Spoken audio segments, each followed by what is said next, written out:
ವೀಕ್ಷಕರೇ ನೋಡಿ, ನಾನು ಲಾಸ್ಟ್ ಟೈಮು ವಿಡಿಯೋ ಮಾಡಿದ್ದೆ ಇಲ್ಲಿ. ಒಂದು ವಾರದ ಹಿಂದೆ ನೋಡಿ ಹೇಗಿತ್ತ ನಾನು ವಿಡಿಯೋ ಮಾಡಿದ್ದೆ. ಇಲ್ಲಿ ನೋಡಿ, ಈ ಸುಜಯ್ ಶೆಟ್ಟಿ ಕಾರ್ಕಳ ಅವರ ಕರ್ಮಕಾಂಡ ನೋಡಿ. ಬೇರೆಯವರ ಜಾಗಕ್ಕೆ JCB ತಂದು ಇಲ್ಲಿ ನೋಡಿ ಗುಂಡಿ ತೋಡ್ಕೊಂಡು ಹೋಗಿದ್ದಾರೆ. ನಿನ್ನೆ ನೋಡಿ, ಇವತ್ತು ತಾರೀಕು 14 ಅಕ್ಟೋಬರ್ 2025.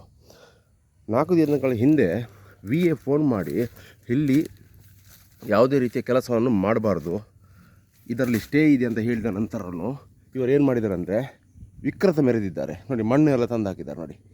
ನೋಡಿ ಇದು ಇವರ ಹಣೆ ಬರ. ಸುಜಯ್ ಕುಮಾರ್ ಶೆಟ್ಟಿ ಕಾರ್ಕಳ ಇಂಥ ಗೋಲ್ಮಾಲ್ಗಳು ಮಾಡಿ ಅದು ಕೂಡ ಗೌರ್ಮೆಂಟ್ ಜಾಗ ನೋಡಿ. ಗೌರ್ಮೆಂಟ್ ಜಾಗದಲ್ಲಿದ್ದ ಅದನ್ನೆಲ್ಲ ಮರಗಳನ್ನು ತೆಗೆದು ಬೇರೆಯವರ ಕುಮ್ಕಿ ಜಾಗಕ್ಕೆ ನುಗ್ಗಿ ಮರಗಳನ್ನು ತೆಗೆದು ಅಕ್ರಮವಾಗಿ ಒಳಗೆ ಹಾಕಿದ್ದಾರೆ. ಅಂದರೆ ಇವರದ್ದು ಇದೇ ಕೆಲಸಗಳು. ಇಲ್ಲೆಲ್ಲ ಗೌರ್ಮೆಂಟ್ ಜಾಗಗಳಿವೆ, ಅಲ್ಲಿ ಲೆವೆಲ್ ಮಾಡೋದು ಬೇಲಿ ಹಾಕೋದು. ನೋಡಿ, ಇದು ಇವರ ಹಣೆ ಬರ. ನೋಡಿ, ಇದು ನಿಟ್ಟೆ ಗ್ರಾಮದಲ್ಲಿ ಇದೆ ಜಾಗ. ನಿಟ್ಟೆ ಗ್ರಾಮದ ಜಾಗ ಇದು ನೋಡಿ.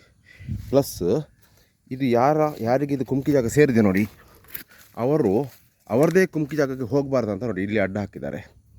ಇದು ಇವರ ಗುಂಡಗಿರಿಗಳು. ಇಂಥ ಲೋಕಲ್ ಗುಂಡಗಳಿಗೆ ಕಾನೂನಿನ ಹೆದರಿಕೆ ಕೂಡ ಇಲ್ಲ, ಪೊಲೀಸರ ಹೆದರಿಕೆನೂ ಇಲ್ಲ. ನೋಡಿ, ಇಲಾಖೆ ಏನು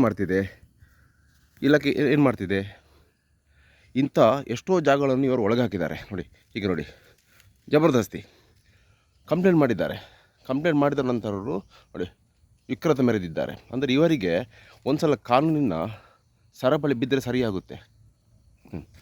ಇಲ್ಲಿ ನೋಡಿ, ಇಲ್ಲಿವರೆಗೆ ನಿನ್ನೆ ಗುಂಡಿ ತೆಗೆದಿದ್ದಾರೆ. ಮತ್ತು ನಾವು ಕಂಪ್ಲೇಂಟ್ ಮಾಡಿದ್ದಕ್ಕೆ ಓಡಿ ಹೋದ, ಆ JCB ಅವನು ಓಡಿ ಹೋದ. ಹೇಳಿದ್ದಕ್ಕೆ ನನಗೆ ಸುಜಯ್ ಕುಮಾರ್ ಶೆಟ್ಟಿ ಕಾರ್ಕಳ ಅವರು ಕಳಿಸಿದ್ದಾರೆ ಅಂತ ಹೇಳಿದ್ದಾರೆ. ನೋಡಿ, ಬೇರೆಯವರ ಜಾಗಕ್ಕೆ ಅಕ್ರಮವಾಗಿ ಬಂದು ಮಣ್ಣು ತೆಗೆದು ಗುಂಡಿ ತೆಗೆದು ಏನೇನೋ ಮಾಡೋದು ಇವರು. ಇದು ಇವರ ಹಣೆ ಬರ ನೋಡಿ. ಇಂಥ ಗುಂಡಗಳನ್ನು ಫಸ್ಟಿಗೆ ಒಳಗಡೆ ಹಾಕಿದರೆ ಸರಿಯಾಗುತ್ತೆ. ನೋಡಿ, ಇವರ ಮೇಲೆ ಕಂಪ್ಲೇಂಟ್ ಆಲ್ರೆಡಿ ನಾವು ರಿಜಿಸ್ಟರ್ ಮಾಡ್ತಾ ಇದ್ದೇವೆ. ನೋಡಿ, ಇದು ಸರಿಯಾಗಿ ನೋಡಿ, ಇದೆಲ್ಲ ವೀಡಿಯೋಸ್ಗಳನ್ನು ನಾವು ಇಲಾಖೆಗೆ ಕಳಿಸ್ತೇವೆ. ಇಲಾಖೆಗೆ ಕಳಿಸಿ ಇವರಿಗೆ ಸರಿಯಾದ ಬುದ್ಧಿ ಕಲಿಸಲೇಬೇಕಾಗುತ್ತೆ. ಅಡ್ಡ ಹಾಕಿದ್ದಾರೆ ನೋಡಿ. ಅದು ಕೂಡ ಬೇರೆಯವ್ರ ಜಾಗ 1.5 ಎಕರೆ ಬೇರೆಯವರ ಕುಮ್ಕಿ ಜಾಗವನ್ನು ಜಬರ್ದಸ್ತಿಯಾಗಿ ಒಳಗೆ ಹಾಕಿ ನೋಡಿ ವಿಕೃತಿ ಮೆರೆದಿದ್ದಾರೆ ನೋಡಿ.